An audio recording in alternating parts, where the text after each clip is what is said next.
Hello guys, welcome to నక్షత్ర media.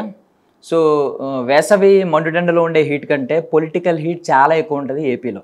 So already ఎన్నికలు అయితే పూర్తయినాయి, బట్ ఫలితాలు వచ్చే వరకు కూడా అదే హీటు కొనసాగుతుంది. బయట అయితే వర్షాలు పడుతున్నాయి కానీ ఆ హీట్ అయితే తగ్గట్లేదు, ఎలక్షన్ హీట్. సో నాతో పాటు దాని గురించి కొంచెం వివరణ ఇవ్వడానికి, అంటే ఎలక్షన్స్ ఎలా జరిగినాయి, మేబీ రిజల్ట్ ఎలా ఉండొచ్చు అనే దాని గురించి చెప్పడానికి మనతో పాటు political analyst and social activist Krishnakumari గారు ఉన్నారు. మాట్లాడదాం. Hi ma'am. హాయ్. సో తెలుసు కదా మీకు, ఎన్ని స్టేట్స్లో ఎలక్షన్స్ జరిగినా ఏపీలో ఎలక్షన్స్ అంటే అది ఒక ప్రత్యేకమైనది.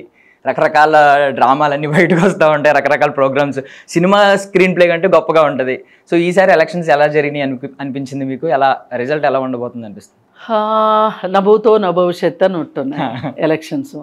ఎందుకంటే మామూలుగా అయితే నభూతో నభవిష్యత్ అనేది ఒక పాజిటివ్ కంటెంట్లో వాడతారు, కానీ మనం దురదృష్టవశాత్తు ఒక నెగిటివ్ కంటెంట్ కూడా, అంటే నెగిటివ్కి ఇక అంతకంటే మంచి మాట లేదు, అందుకని అది వాడుకోవాల్సి వచ్చింది. ఎందుకంటే అత్యంత ఖరీదైన ఎన్నికలు ఈ ఎన్నికలు. ఇది మట్టుకు ఖచ్చితంగా కొనసాగాల్సిన విషయం కాదు.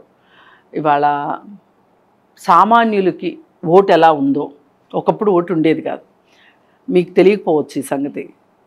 చదువుకున్న వాళ్ళకి, ట్యాక్సులు కట్టే వాళ్ళకి, మగవాళ్ళకి మాత్రమే,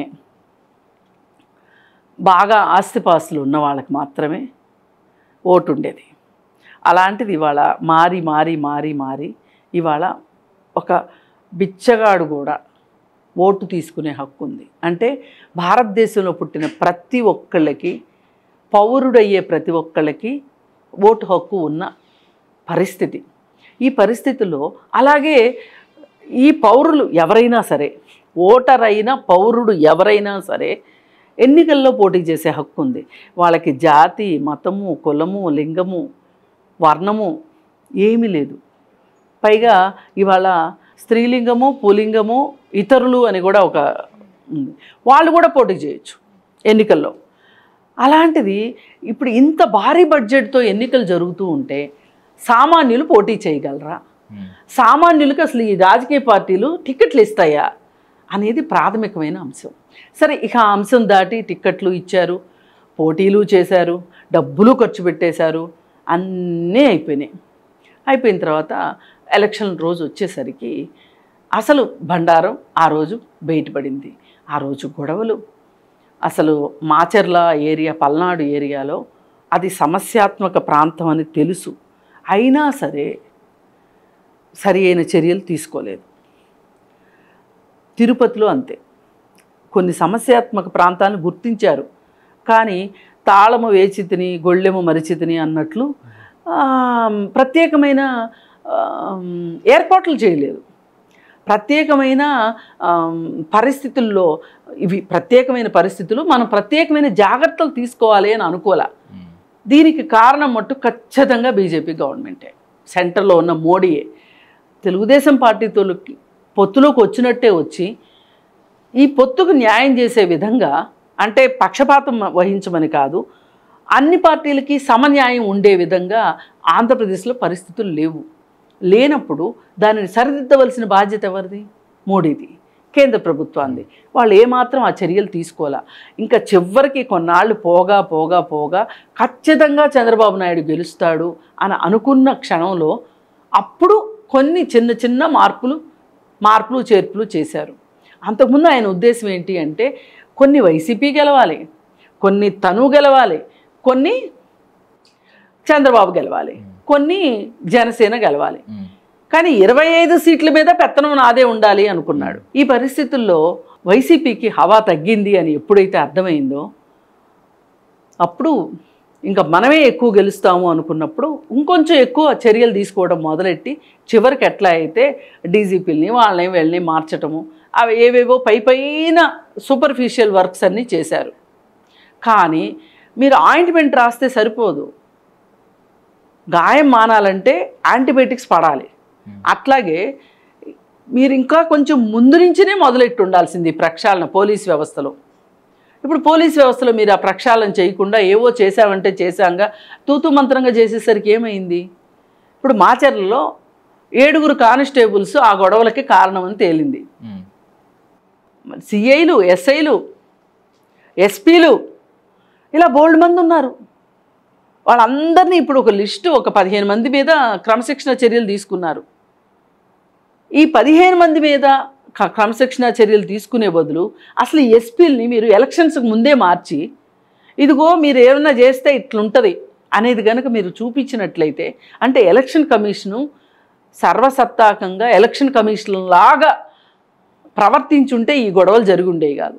ఎలక్షన్ కమిషన్ పూర్తిగా మోడీకి జగన్మోహన్ రెడ్డికి సాష్టాంగ నమస్కారాలు చేసింది కాబట్టే ఆంధ్రప్రదేశ్లో పరిస్థితి అలా ఉంది. సరే, ఎలక్షన్లు అయిపోయినాయి. ఎలక్షన్లు అయిపోయిన తర్వాత వైసీపీకి పార్టీకి ఎలక్షన్స్ ముందు నుంచినే గుండెల్లో రాళ్ళు పడే సంఘటనలు బోల్డ్ జరిగాయి. వాటిలో భాగమే మనకు తెలిసిందే వివేకానంద రెడ్డి గొడ్డలిపోటుకు సంబంధించిన ఆ హత్యకు సంబంధించిన విషయంలో ఆయన కూతురు ఒక పెద్ద ప్లాట్ఫామ్ క్రియేట్ చేసి పెట్టింది. దానిలో షర్మిల వచ్చి 6ల మీద 6లు కొడతా ఉంది. ప్రతి 6 వెళ్ళి గులకరాయి మాదిరి జగన్మోహన్ రెడ్డి మొహం మీద తగులుతూనే ఉంది. అది ఒక అశనిపాతం ఒక రకంగా జగన్మోహన్ రెడ్డికి.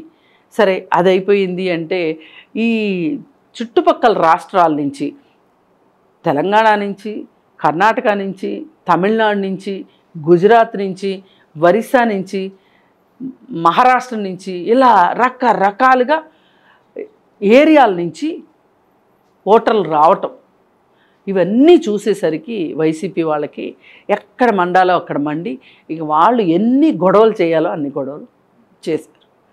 సరే, ఇదంతా అయిపోయింది.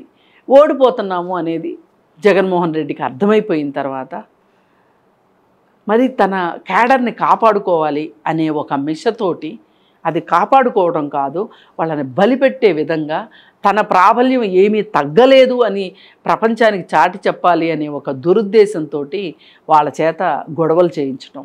ఇప్పుడు మాచర్లలో పిన్నెల్లి రామకృష్ణారెడ్డి కావచ్చు సోదరులు, అలాగే తిరుపతిలో పులివర్తి నానిని చంపాలని చూడటం కావచ్చు, ఇట్లాంటివన్నీ చాలా దారుణమైన ఘటనలు. ఇప్పుడు ఎలక్షన్ రోజు విషయం కూడా ఒకటి మనం మర్చిపోకూడదు ఏంటంటే, చరిత్రలో రాసి పెట్టాల్సిన విషయం, ఒక మహిళ మంజుల పోలింగ్ బూత్లో ఏజెంట్గా వస్తే అసలు తెలుగుదేశం వాళ్ళు ఎలా వస్తారు పోలింగ్ బూత్లోకి అనేది ఒకటి. పైగా మహిళవి నువ్వు వస్తావా, ఒక ఆడది వస్తుందా అనేది ఆ ధిక్కారం ఏదైతే ఉందో అది ఆ దాష్టికం అంటారు దాన్ని, ధిక్కారం కూడా కాదు, ఆ దాష్టికంతో ఆవిడ్ని మొహం మీద గొడ్డలతోటి కొట్టడం అవన్నీ చేస్తే ఆమె కుట్లేయించుకుని మరీ వచ్చి మళ్ళీ పోలింగ్ స్టేషన్లో కూర్చుంది అంటే అది మామూలు విషయం కాదు. మరి అలా చేయగలిగింది అంటే ఇలాంటి పరిస్థితులన్నీ రావడానికి కారణాలు వైసీపీ పరిపాలన మాత్రమే, వేరే ఏమీ కాదు. సరే, ఆ తర్వాత కూడా గొడవలు కొనసాగింపుగా జరుగుతున్నాయి. ఇప్పుడు పోలీసుల మీద చాలామంది మీద యాక్షన్ తీసుకోవడం వల్ల ఏదైనా కానీ కాస్త సద్దుమడిగినట్టు అనిపిస్తుంది. వైజాగ్లో విషయం కూడా చాలా దుర్ఘటన. ఓటు వేయలేదు అనే కారణంతో వాళ్ళ ఇంట్లోకి వెళ్ళి వాళ్ళ జుట్టు కత్తిరించి వాళ్ళ కొట్టి వచ్చారు అంటే అసలు వీళ్ళకి ఊతమిస్తున్న వాళ్ళని, వీళ్ళని ప్రేరేపిస్తున్న వాళ్ళని శిక్షించాలి, వీళ్ళని కాదు. ఇలాంటి పరిస్థితులు ఉన్నాయి ఆంధ్రప్రదేశ్లో.